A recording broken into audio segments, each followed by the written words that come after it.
जय माता दी दोस्तों, सभी मेरी यूट्यूब फैमिली को नवरात्रि की हार्दिक शुभकामनाएं। दुर्गा सप्तशती षष्ठम अध्याय निशुंभ का वध।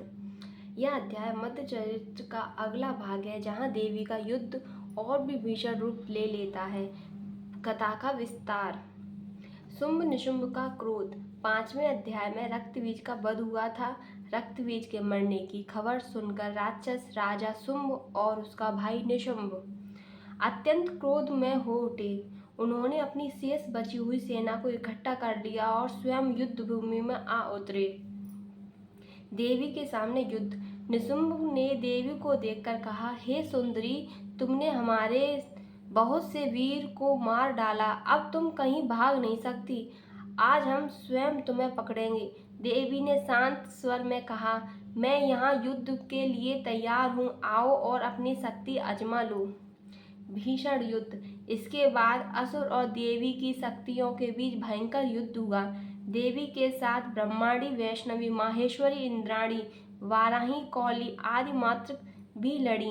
देवियां अपने अपने शस्त्रों से असुरों का वध करने लगीं। उनका प्रहार से असुरों के रक्त, ध्वज और हथियार नष्ट हो गए। निशुंभ का पराक्रम। निशुंभ ने अपनी गदा से आक्रमण किया। देवी ने उसके प्रहार रोककर उस पर त्रिशूल फेंका। त्रिशूल उसके वक्ष में लगा और वह पृथ्वी पर गिर पड़ा, परंतु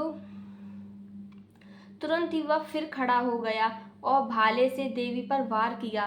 देवी ने उसका भाला काट दिया और पुनः वार करके उसका वध कर दिया। शुंभ का क्रोध। भाई निशुंभ की मृत्यु देखकर शुंभ का क्रोध भयंकर हो गया। उसने देवी पर प्रचंड आक्रमण किया। देवी ने शुंभ के सभी हथियार नष्ट कर दिए और अंत में उसे भी घायल कर दिया।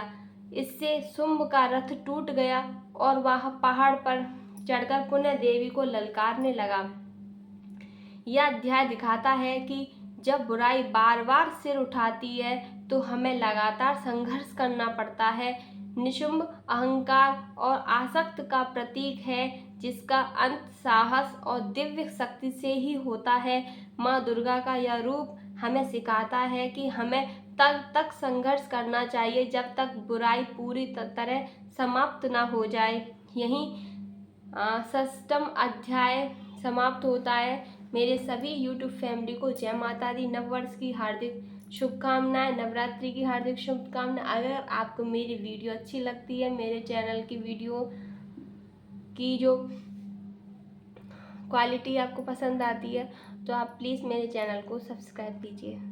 Thank you for watching and please like and share comment.